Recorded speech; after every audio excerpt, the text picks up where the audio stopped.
Olá, bem-vindos a mais um estudo do Livro dos Espíritos, aqui no nosso canal Descobrindo a Espiritualidade. Estamos no nosso estudo de número 30, analisando o capítulo 4 da pluralidade das existências. Nos últimos capítulos nós vimos as informações da espiritualidade em relação à reencarnação, em relação à vida em outros planetas, como se dá a evolução na Terra, de onde viemos, pelo expurgo planetário, as encarnações nos diferentes sexos, homem e mulher, dependendo da experiência que cada um necessita. E hoje continuaremos estudando esse mesmo assunto que trata da pluralidade das existências em relação ao parentesco.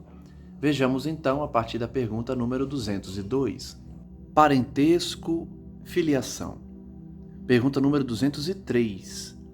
Transmitem os pais aos filhos uma parcela de suas almas, ou se limitam a lhes dar a vida animal, a que mais tarde outra alma vem adicionar a vida moral? Então a pergunta basicamente que indaga se os pais fornecem apenas o material fisiológico, o corpo físico.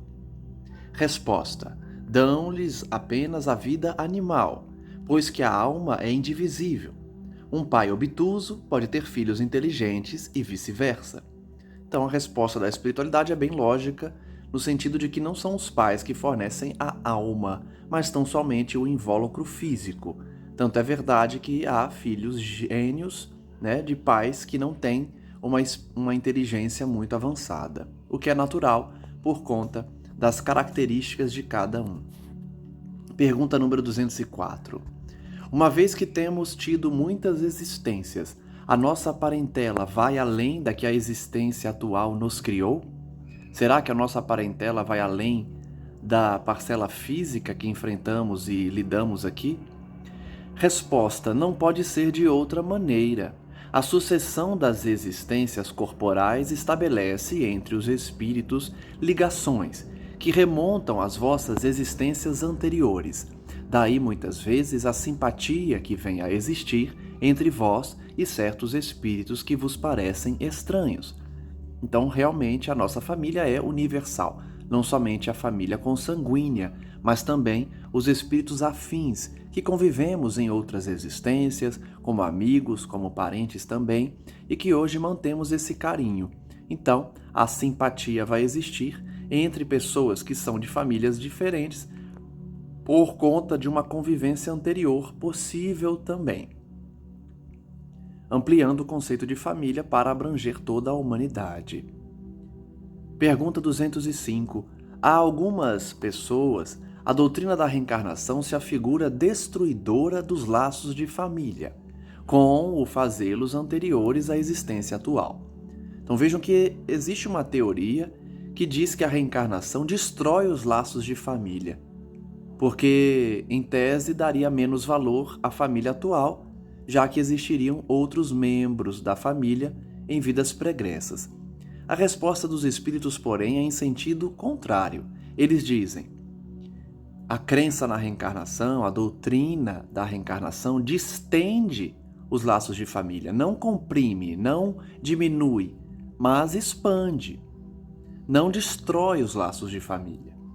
Fundando-se o parentesco em afeições anteriores, menos precários são os laços existentes entre os membros de uma mesma família.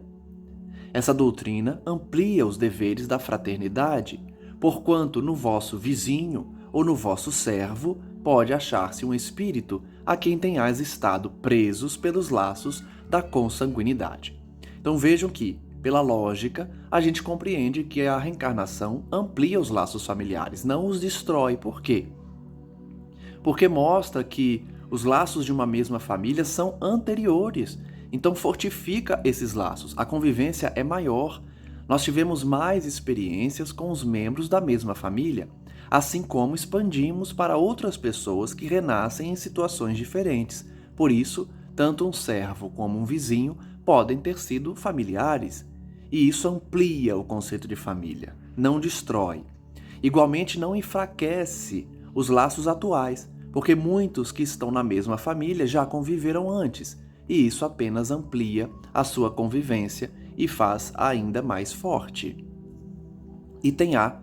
Ela, no entanto, diminui a importância que alguns dão à genealogia, visto que qualquer pessoa pode ter tido por pai um espírito que haja pertencido a outra raça, ou que haja vivido em condição muito diversa. Notem nessa pergunta um preconceito de quem acredita nessa teoria, porque a pessoa não admite a reencarnação porque não quer pensar que alguém de uma condição que ele considera inferior tenha sido um familiar no passado. Então essa visão é meramente preconceituosa. Tanto é verdade que há a divulgação da ideia de que a imperatriz que determinou o fim da crença na reencarnação, porque amante de Constantino, a imperatriz Teodora, ela pediu justamente para o seu esposo, para o seu companheiro, que convocasse um concílio para exterminar a ideia da reencarnação, justamente por preconceito. Ela não queria imaginar que poderia renascer numa casta inferior, numa condição inferior. Por isso solicitou esse concílio e foi atendida. A crença na reencarnação foi retirada da Bíblia, da crença católica, por esse imperador, que atendeu ao pedido de sua companheira, que, por laços de preconceito, não queria imaginar que poderia renascer em condição inferior. Então, esse é o sentido dessa pergunta também.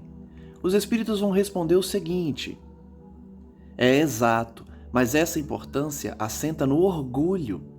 Os títulos, a categoria social, a riqueza, eis o que esses tais veneram nos seus antepassados. Um que coraria de contar como ascendente honrado sapateiro, orgulhar-se-ia de descender de um gentil homem devasso.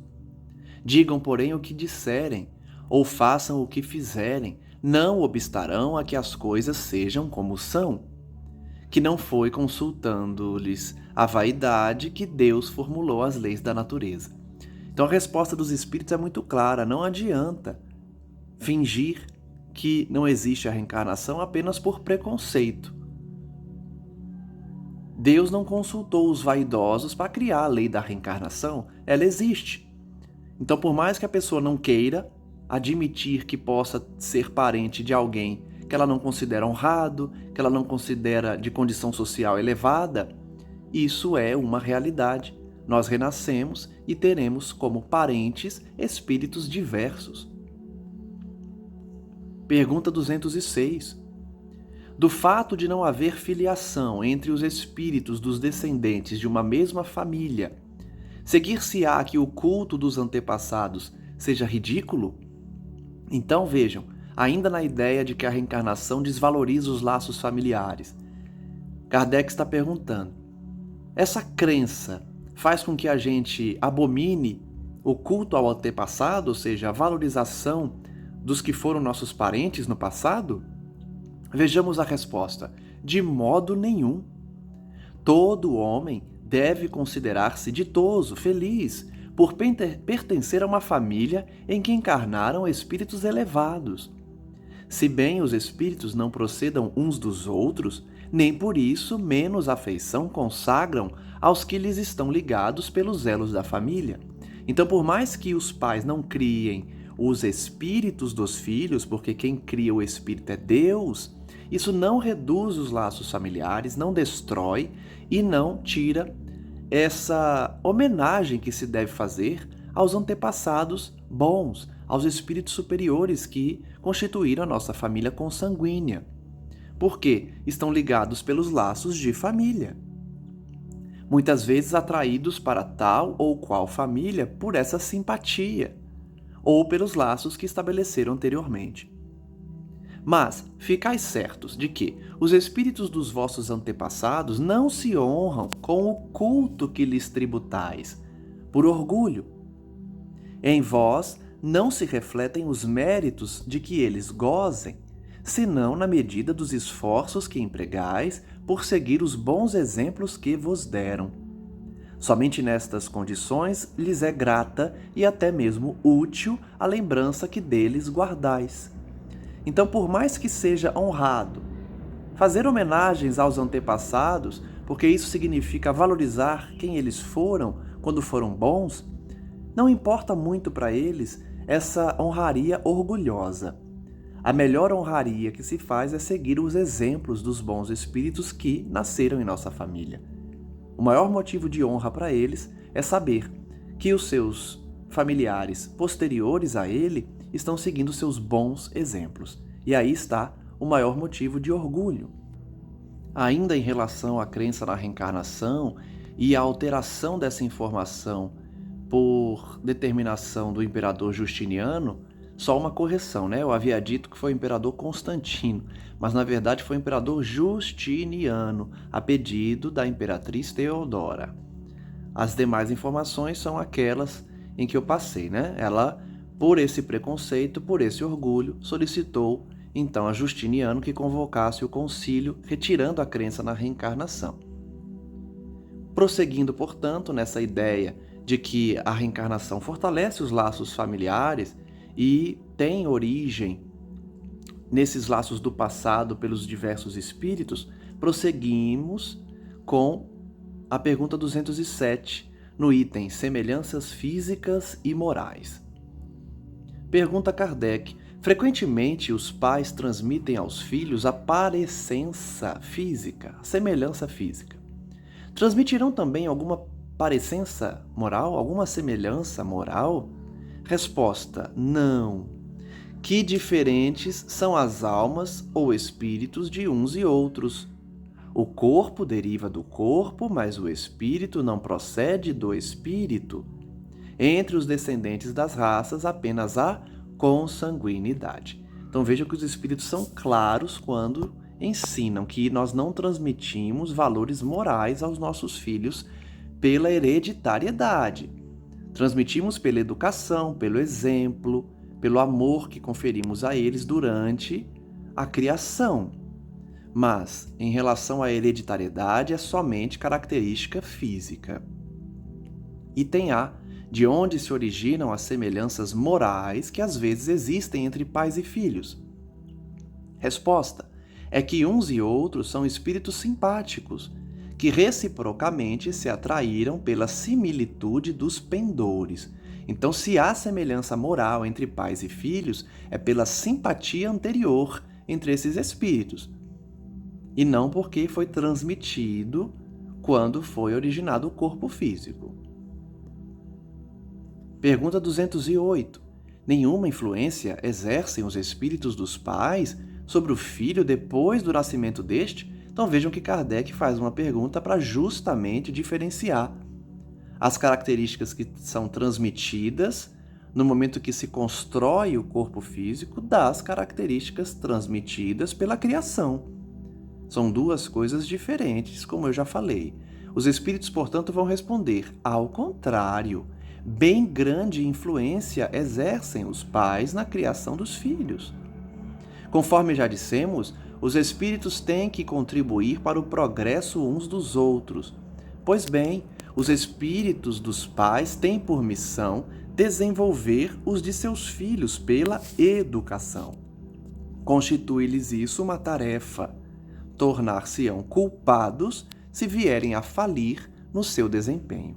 Então, não se confunda, né? A hereditariedade do corpo físico, transmitido pelos pais por conta da genética, da influência pela criação, pela educação, pelo exemplo. Então, os pais têm uma responsabilidade enorme em educar os seus filhos transmitindo valores. Inclusive, os espíritos alertam ao final da resposta: os pais sentirão culpa se falirem nessa missão de criar os filhos transmitindo valores morais. Deixando de transmitir, né? A culpa vem por deixar de transmitir e de cumprir essa missão.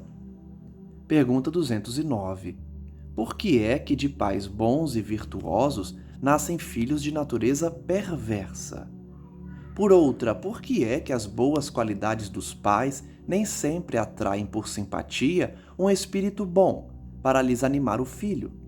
Veja que é uma pergunta muito interessante, principalmente para os pais que são bons e receberam filhos maus. Resposta dos espíritos.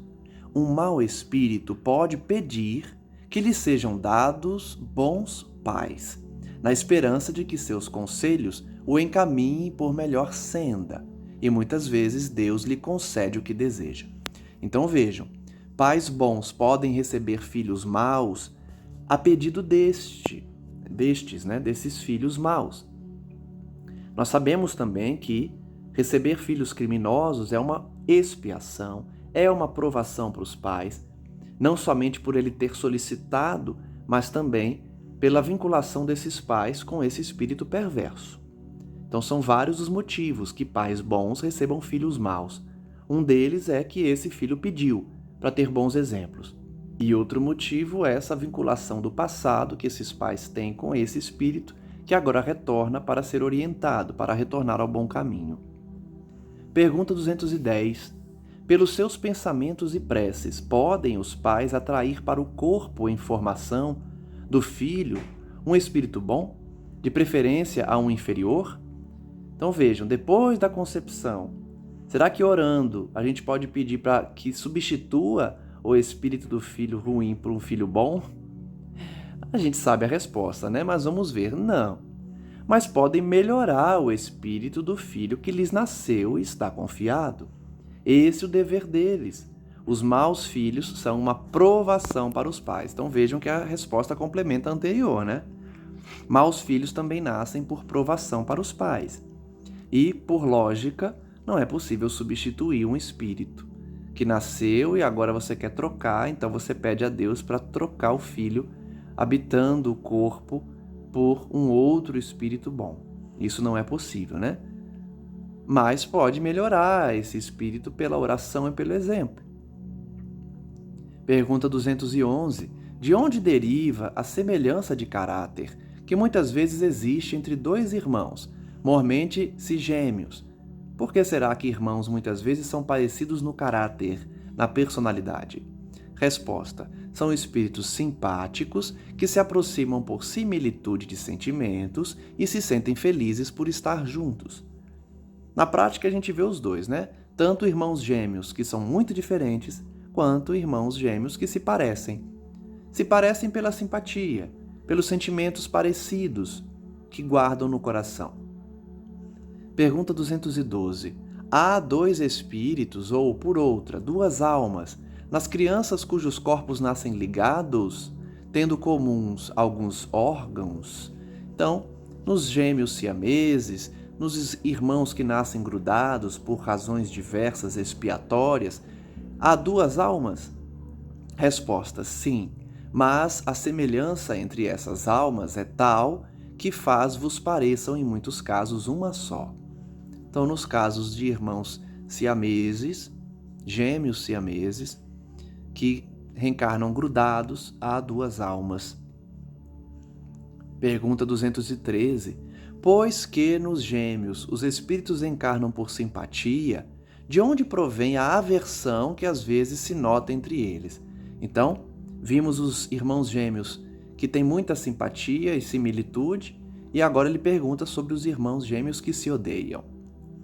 Resposta: não é de regra que sejam simpáticos os espíritos dos gêmeos. Acontece também que espíritos maus entendam de lutar juntos no palco da vida. Então, como nós já vimos, né, irmãos gêmeos podem nascer por simpatia ou porque pediram para nascer e vivenciar situações em conjunto, tendo uma inimizade no passado. Ou ainda são dois espíritos maus que não têm uma inimizade, mas pela inferioridade que carregam, acabam tendo uma convivência difícil. Pergunta 214. Que se deve pensar dessas histórias de crianças que lutam no seio materno? Resposta: alegorias. Para significarem quão inveterado era o ódio que reciprocamente se votavam, figuram-no a se fazer sentir antes do nascimento delas. Em geral, não levais muito em conta as imagens poéticas. Então, eles estão desvendando para nós que não existe essa condição de irmãos, ainda no ventre materno, entrarem em brigas, né? Porque eles estão adormecidos, os espíritos estão ainda se vinculando ao corpinho, ao feto, então ainda não há essa noção de si mesmos para já brigarem dentro do ventre. Isso é uma linguagem alegórica, uma crença supersticiosa, nos respondem os espíritos. Pergunta 215. Que é o que dá origem ao caráter distintivo que se nota em cada povo? Por que será cada povo tem uma característica identificável? Resposta. Também os espíritos se agrupam em famílias, formando-as pela similitude de seus pendores, mais ou menos puros, conforme a elevação que tenham alcançado.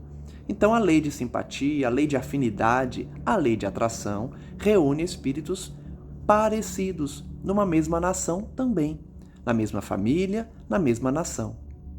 Pois bem, um povo é uma grande família formada pela reunião de espíritos simpáticos, por isso que existe essa característica geral nos povos. Somos indivíduos, cada um tem a sua personalidade, a sua individualidade, porém, nos atraímos por simpatia também na formação das nações. Na tendência que apresentam os membros dessas famílias para se unirem, é que está a origem da semelhança que, existindo entre os indivíduos, constitui o caráter distintivo de cada povo. Então é uma tendência de se unirem espíritos simpáticos e parecidos, formando os povos também. Julgas que espíritos bons e humanitários procurem para nele encarnar um povo rude e grosseiro? Não. Os espíritos simpatizam com as coletividades, como simpatizam com os indivíduos. Nelas se acham no meio que lhes é próprio. Então, sem perder o caráter da individualidade que cada um carrega, a reencarnação também reúne, pela simpatia geral, os povos, os familiares, e por isso a gente identifica características em cada povo, o que não exclui as conquistas individuais. Então, quanto mais elevado o indivíduo, maior a tendência dele renascer num povo que também se eleva. E vice-versa. Pergunta 216. Em suas novas existências, conservará o espírito traços do caráter moral de suas existências anteriores? Olha só que pergunta interessante. A gente carrega os traços morais nas encarnações que se sucedem? Resposta: isso pode dar-se, mas melhorando-se, ele muda. Então a gente carrega certos traços de outras existências, mas quando a gente muda, esses traços se alteram também, pela evolução natural. Pode também acontecer que sua posição social venha a ser outra. Se de senhor passa a escravo, diversos serão os seus gostos, e teríeis dificuldades em reconhecê-lo. Sendo o espírito sempre o mesmo, nas diversas encarnações podem existir certas analogias entre as suas manifestações, se bem que modificadas pelos hábitos da posição que ocupe, até que um aperfeiçoamento notável lhe haja mudado completamente o caráter, porquanto de orgulhoso e mau pode tornar-se humilde e bondoso se arrependeu. Então vejam que pensamento lógico nos apresenta a espiritualidade. Cuidado com essa crença de que a gente carrega a mesma característica nas encarnações sucessivas. Por quê? A gente tanto evolui quanto muda de personalidade e de condição social. Então, alguém que nasceu na miséria, numa pobreza muito grande, vai ter um comportamento diferente quando reencarnar como um senhor, por exemplo, como alguém rico. Então, cuidado, porque muita gente vai dizer que a reencarnação não existe, porque um espírito, numa encarnação, é muito diferente do que ele foi na última. Isso acontece. Por quê? Às vezes mudou de país, de família, de educação, vem desbloqueado em algum conhecimento que ele não possuía na última existência. Então são vários os fatores que podem parecer que alguém é muito diferente em encarnações seguidas. Isso não significa que é um outro espírito, muitos espíritos se identificam e as pessoas duvidam da informação porque, não, esse espírito está muito diferente de quem foi essa personalidade que ele diz ser. Mas a gente tem que analisar o contexto social, a vida que ele teve, a educação, a influência que ele sofreu e a própria evolução desse indivíduo, que pode apresentar alguém bem diferente do que foi no passado. Se todos nós mudamos nessas existências, nas existências que estamos vivendo agora, quanto mais em existências pregressas, não é mesmo? Pergunta 217. E do caráter físico de suas existências pretéritas, conserva o espírito traços nas suas existências posteriores? Será que a gente traz traços no nosso corpo físico, oriundos de outras existências? Resposta dos espíritos. O novo corpo que ele toma nenhuma relação tem com o que foi anteriormente destruído. Então, nós não temos no nosso corpo atual relação com o corpo anterior, de outra existência. Entretanto, o espírito se reflete no corpo. Então, olha que pensamento lógico novamente. Quando a gente forma o corpo físico, o nosso espírito influencia nessa formação. Então, é possível que, quando você formou o corpo da sua última encarnação, você transmitiu traços do seu espírito. E agora, nessa encarnação atual, você novamente transmitiu na formação desse corpo que está sendo utilizado agora. Então, o que transmite, na verdade, é o espírito, e não o último corpo, transmitindo para o corpo atual. Eles prosseguem dizendo: sem dúvida que o corpo, é unicamente matéria, porém, nada obstante, se modela pelas capacidades do espírito.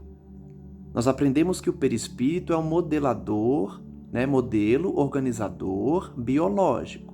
Então, se nós formamos o perispírito transmitindo as características e ele, por sua vez, vai modelar o corpo físico, nós sabemos que a origem estará no espírito. Modelando, então, o corpo físico, imprimindo certo cunho, certa aparência, certa característica, sobretudo ao rosto, pelo que é verdadeiro dizer-se que os olhos são o espelho da alma. Olha que informação interessante que a espiritualidade dá. As maiores semelhanças estarão no rosto, de encarnações pregressas com as encarnações atuais. Isto é, o semblante do indivíduo lhe reflete de modo particular a alma. O espírito, quando forma o corpo físico, vai transmitir traços característicos, especialmente no rosto.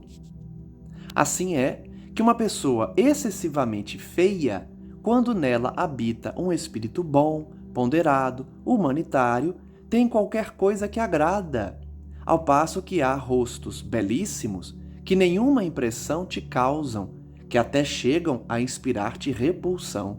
Olha só, a fealdade do corpo físico muitas vezes é ignorada quando o espírito é tão bom que causa simpatia, apesar das características que causariam repulsa. Enquanto que há pessoas belíssimas, mas com o espírito apodrecido, que causam repulsa, mesmo trazendo um rosto belo. Poderias supor que somente corpos bem moldados servem de envoltório aos mais perfeitos espíritos, quando o certo é que todos os dias deparas com homens de bem sob um exterior disforme. Então, no mundo em que vivemos, em que o belo não acompanha a elevação moral, por conta do nível evolutivo que carregamos, nós vamos ver espíritos muito maus, imperfeitos, em corpos belíssimos, enquanto que espíritos muito bons terão corpos, às vezes, disformes, deformados. E isso acontece pela necessidade de expiação, pela provação, pela missão que o espírito pede para vir com a fealdade, para evitar que caia nas tentações. Então, são vários os motivos, Sem que haja pronunciada parecença, a semelhança dos gostos e das inclinações pode, portanto, dar lugar ao que se chama um ar de família. Então, ele está dizendo que muitas vezes a gente nota uma semelhança, né, entre alguém que está reencarnado agora e que aparenta ser uma reencarnação de um espírito do passado, que habitou um corpo semelhante, que traz esse ar familiar, muitas vezes. Kardec, então, comenta: nenhuma relação necessária, guardando o corpo que a alma toma numa encarnação, com o de que se revestiu em encarnação anterior. Então, novamente, ele diz: não há relação entre o corpo físico atual e o corpo físico anterior. O que há é a manifestação do espírito transmitindo esses traços, tanto no corpo atual quanto no corpo que foi utilizado anteriormente. Visto que aquele lhe pode vir de procedência muito diversa da deste, seria absurdo concluir, de uma semelhança que é apenas fortuita, que se trata de existências sucessivas de um mesmo espírito. O que o Kardec está alertando é o seguinte: não fiquem procurando semelhanças físicas para dizer que alguém é reencarnação de um outro alguém, apenas pelos traços familiares. Esse reconhecimento vai se dar por outros traços, especialmente de personalidade, de informações por meio de regressão, mas nunca somente pelas características físicas, porque são traços muito tênues. Não é possível afirmar que existe essa reencarnação sucessiva apenas por esse fato. Todavia, as qualidades do espírito frequentemente modificam os órgãos que lhe servem para as manifestações e lhe imprimem ao semblante físico e até ao conjunto de suas maneiras um cunho especial. Então, apesar de não ter relação, ele repete que o espírito pode sim transmitir características especiais no conjunto das maneiras, da forma de se comportar e dos traços físicos também. É assim que, sob o mais humilde envoltório, se pode deparar a expressão da grandeza e da dignidade, enquanto que sob uma vestimenta senhoril se percebe frequentemente a da baixeza e da ignomínia. Então ele está dando o exemplo que a gente vê nobreza em alguém que é servo na existência atual e vê baixeza em alguém que é nobre. Isso é comum de ver porque são as inclinações do espírito que trazem de outras encarnações os mesmos gestos, as mesmas expressões, as mesmas tendências. Então, o que importa observar é o espírito que habita aquele corpo, e não o corpo utilizado por aquele espírito. Certas pessoas, saídas da mais ínfima posição, tomam sem esforços os hábitos e as maneiras da alta sociedade. Então, outro exemplo, de pessoa que sobe na vida, vamos dizer assim, socialmente, e rapidamente se comporta como um nobre, porque já conhecia esses traços de outras existências. Parece que elas aí vêm a achar-se de novo no seu elemento, voltaram a habitar o mesmo quadro social anterior. Outras, contrariamente, apesar do nascimento e da educação, se mostram deslocadas em tal meio, porque não tiveram vivências anteriores nesse meio social. De que modo se há de explicar esse fato, senão como reflexo daquilo que o espírito foi antes? Então Kardec fez esse comentário para deixar ainda mais forte a ideia da pluralidade das existências e da transmissão das características do espírito nas encarnações sucessivas. Vejamos o item Ideias Inatas. Pergunta número 218.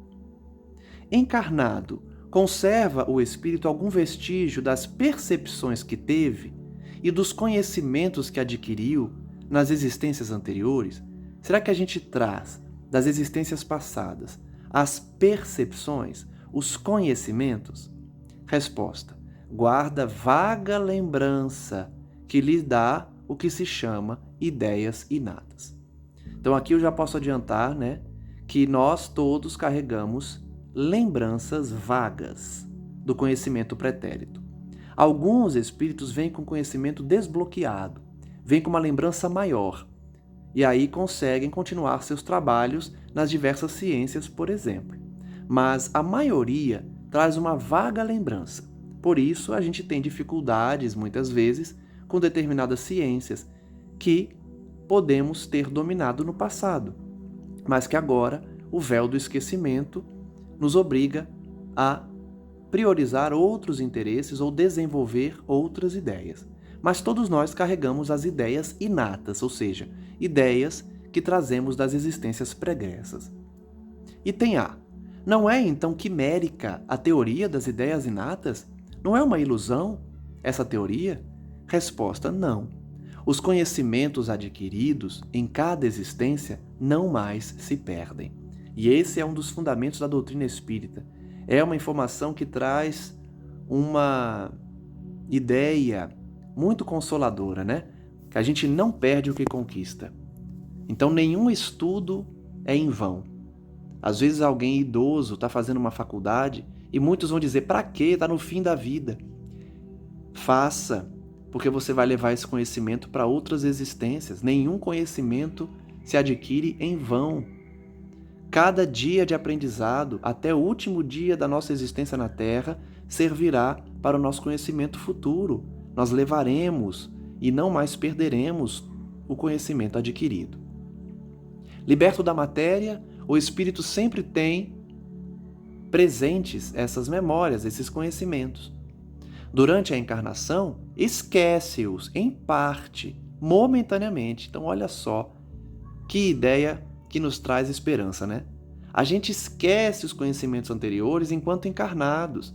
Lembramos só um pedaço, mas uma vez libertos da carne, todas as lembranças vão voltando aos poucos. Por isso, espíritos muitas vezes se apresentam mais sérios, de uma forma que causa às vezes estranheza para os parentes, porque acham que o parente está muito sério, que o parente está falando de uma forma diferente. É porque esse espírito, uma vez no plano espiritual, vai voltando a ter as lembranças e os conhecimentos anteriores, então se torna mais sábio, é natural. Mas cuidado, não pensem que todo espírito desencarnado é sábio. Não é isso que nós estamos falando aqui. Até porque Kardec já alertou, né? Que nós não devemos considerar todo espírito comunicante como um espírito superior.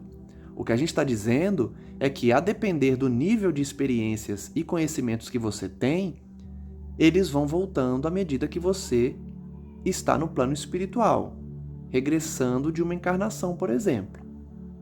Mas há espíritos que essa lembrança continua vaga por conta da sua inferioridade.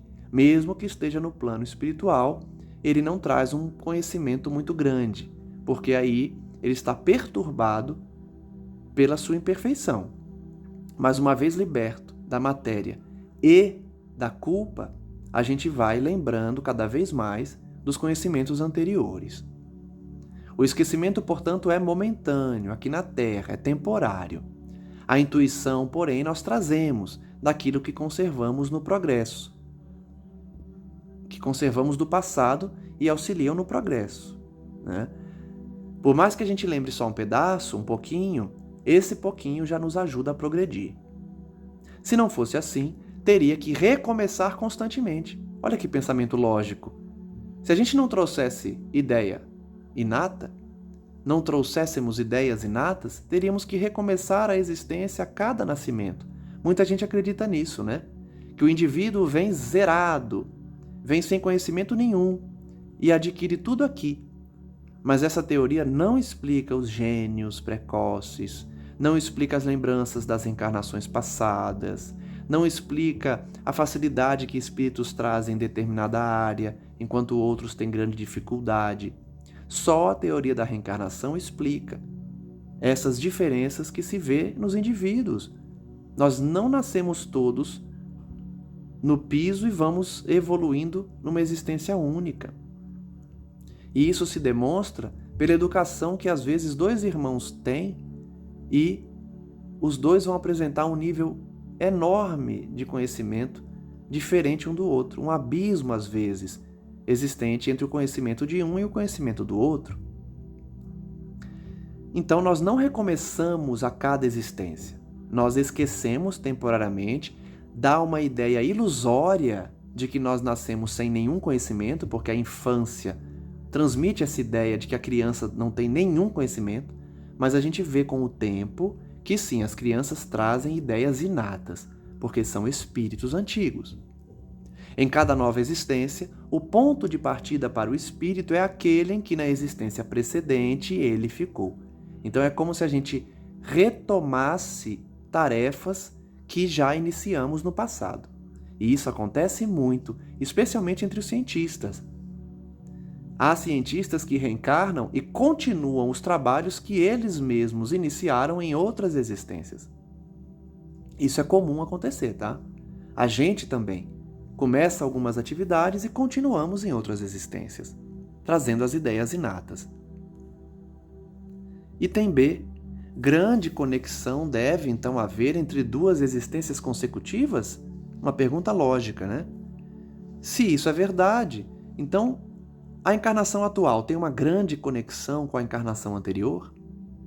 Resposta: nem sempre tão grande quanto talvez o suponhas, dado que bem diferentes são, muitas vezes, as posições do espírito nas duas, e que no intervalo de uma a outra pode ele ter progredido. Então vejam, existe relação, existe conexão, mas nem sempre é tão grande quanto a gente pensa, porque pode acontecer vários fatores, várias questões que impedem essa conexão maior. Exemplo, posição social que o espírito passa a ocupar, o intervalo de uma encarnação para outra, em que o espírito progride. Então nem sempre há uma ligação tão grande, uma conexão entre duas existências imediatamente consecutivas. Pergunta 219. Qual a origem das faculdades extraordinárias dos indivíduos que, sem estudo prévio, parecem ter a intuição de certos conhecimentos, como das línguas, do cálculo, etc. Então vejam que a pergunta 219 é o que eu já adiantei, né, agora há pouco. Os gênios precoces, as crianças que trazem facilidades, os espíritos que trazem conhecimento prévio, que nunca viram nessa existência. O que acontece então nesses casos? Resposta: lembrança do passado, progresso anterior da alma, mas de que ela não tem consciência. Então o espírito tem o conhecimento, mas não se recorda de onde obteve. E isso é natural, é o esquecimento do passado, necessário para a nossa evolução. Donde queres que venham tais conhecimentos? Perguntam os espíritos. O corpo muda, o espírito, porém, não muda, embora troque de roupagem. Então é um pensamento muito lógico, né? Não há como explicar de outra forma esse conhecimento que algumas crianças trazem, por exemplo. Um conhecimento que alguns indivíduos vão trazer como genialidade, né? Com uma facilidade em determinadas ciências, etc. Pergunta 220. Pode o espírito, mudando de corpo, perder algumas faculdades intelectuais? Deixar de ter, por exemplo, o gosto das artes? Basicamente, ele está perguntando se a gente pode vir bloqueado em alguma área. Reencarna e vem com um bloqueio de faculdade intelectual. Isso pode acontecer? Sim. Se conspurcou a sua inteligência ou a utilizou mal. Então vejam que o bloqueio do conhecimento é diretamente relacionado ao mau uso daquele conhecimento. Isso serve de parâmetro para a gente raciocinar, né, sobre as nossas dificuldades atuais. Se eu não vim com facilidade numa determinada área, provavelmente eu abusei dessa área no passado. Também há a possibilidade da gente vir bloqueado para poder desenvolver outras questões, porque já atingimos, às vezes, o ápice ou então um grande avanço em determinado conhecimento e precisamos explorar outras áreas. Aí vem bloqueado também. Eles respondem: além disso, uma faculdade pode permanecer adormecida durante uma existência por querer o espírito exercitar outra, que nenhuma relação tem com aquela. Fica então em estado latente para reaparecer mais tarde. Então vejam que eles acabaram de responder o que eu já adiantei, né? A gente esquece determinado conhecimento, seja por expiação, seja por consequência da nossa atitude do passado, mas também para desenvolvermos outras áreas. Porque imagine a seguinte situação. Vamos imaginar o Ronaldinho Gaúcho, por exemplo, um exímio jogador de futebol. Ele vem com uma habilidade imensa motora, né? A função motora dele é extremamente desenvolvida. e ele consegue dar os dribles, tem velocidade de raciocínio. Isso tudo é conquista da alma, tá? Ele conquistou isso. Ele trabalhou a função motora dele, a capacidade de raciocínio, de resposta. Então ele vem e naturalmente vai ser jogador de futebol, porque vem com uma grande habilidade na função motora, na habilidade dos dribles e da capacidade de raciocínio para o esporte, né? Vamos imaginar na próxima existência dele, se ele vier novamente com essas funções desbloqueadas, com essa lembrança das habilidades e dos conhecimentos nessa área, a chance dele se tornar novamente um esportista é muito grande. Então é possível que ele peça para não vir com essas habilidades desbloqueadas para poder desenvolver outras áreas. Isso também pode acontecer, e pode acontecer com todos nós. Às vezes nós temos habilidades muito desenvolvidas em muitas áreas, mas pedimos para bloquear para que a gente possa naturalmente explorar outras ciências, outras áreas também. Mas não perdemos esse conhecimento. Quando regressamos ao além, quando vamos evoluindo o nosso espírito, esse conhecimento vai retornando e a gente vai somando capacidades, ao ponto de chegar como Jesus, que domina, na verdade, todas as ciências conhecidas da Terra e outras que desconhecemos. Por que vocês acham que Jesus andou sobre as águas? Por que vocês acham que Jesus curava paralíticos e cegos? Por domínio das ciências humanas, domínio completo, e veio desbloqueado, veio com todo o conhecimento, porque ele não tinha expiação e não tinha por que solicitar que viesse bloqueado esse conhecimento. Então Jesus desenvolveu no ápice as ciências que conhecemos e muitas outras, e principalmente o seu coração, o seu sentimento.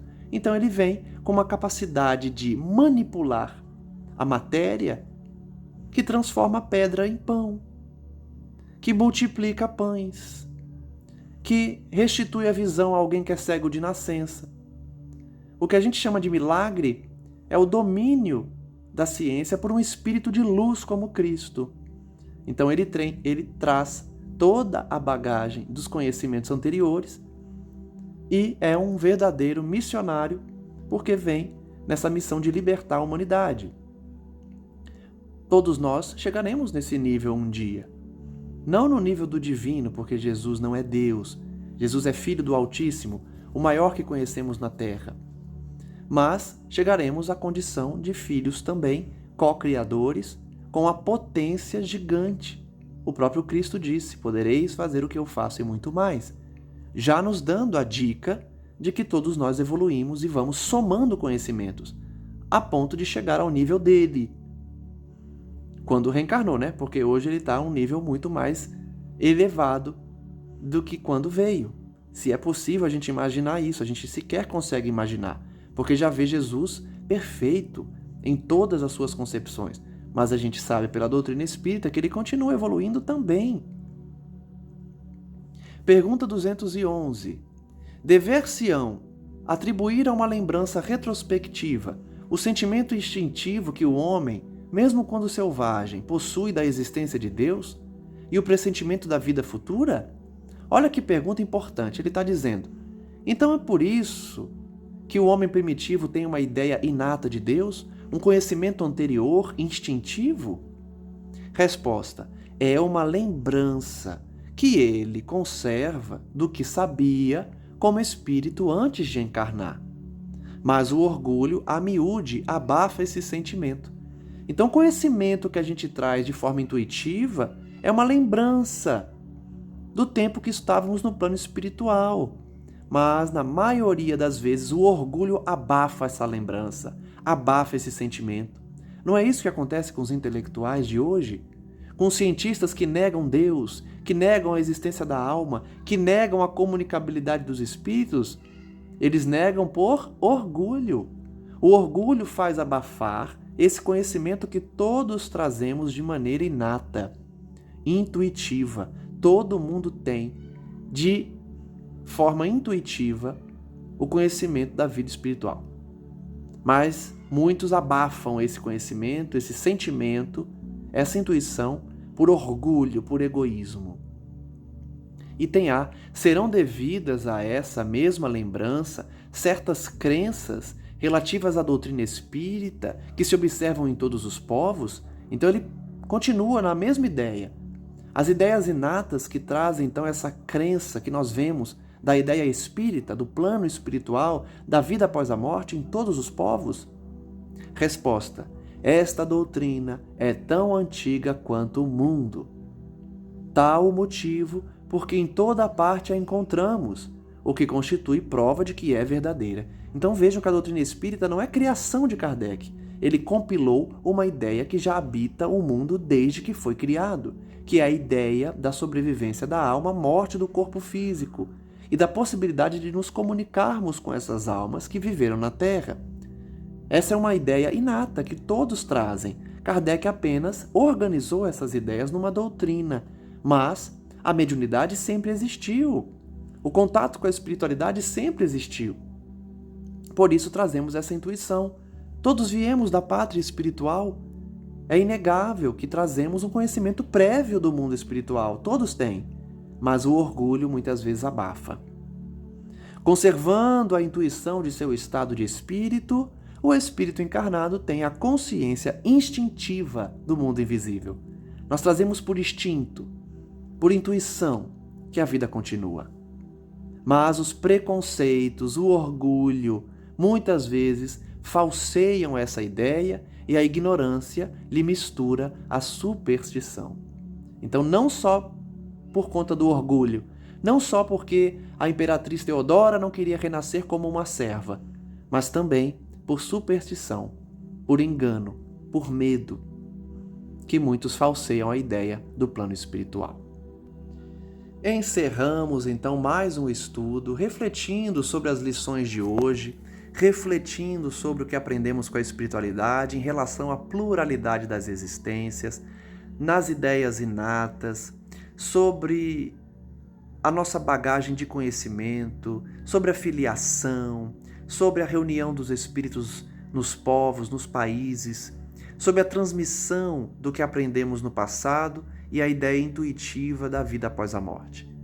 Que possamos refletir sobre todos esses ensinamentos, guardando o ensino dos Espíritos, especialmente para sabermos que somos imortais, que renascemos junto de parentes, de entes queridos, para prosseguirmos nessa evolução e que precisamos continuar nos dedicando à caridade, à reforma íntima, a fim de continuarmos sintonizados com esses espíritos, a fim de aprendermos cada vez mais. Agradeço então a todos que nos acompanham, os estudos, e que possamos continuar aprendendo com a espiritualidade, a compreender o mundo espiritual e a resgatar essas lembranças que trazemos de maneira intuitiva do nosso passado.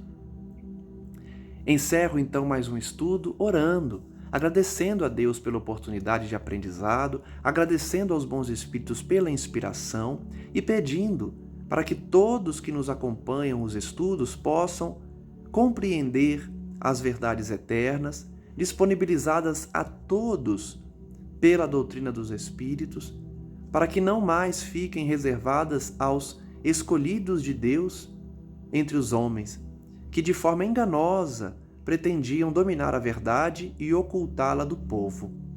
Que possamos, hoje todos estudarmos essas verdades eternas para não mais ficarmos na ignorância, no conhecimento e na necessidade de elevação.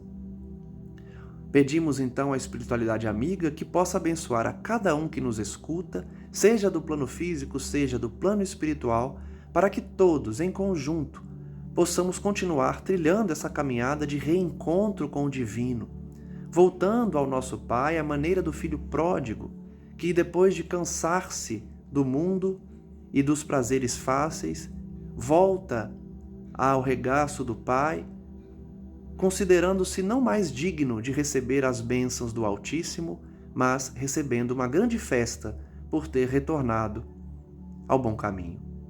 Que todos nós possamos, então, trilhar essa caminhada de retorno ao nosso Criador, estudando as verdades eternas e compreendendo a necessidade da fraternidade universal, ampliando o nosso conceito de família, abençoando a quem nos cerca e dando exemplo àqueles que nos observam pelas boas atitudes, pela caridade e pela reforma íntima.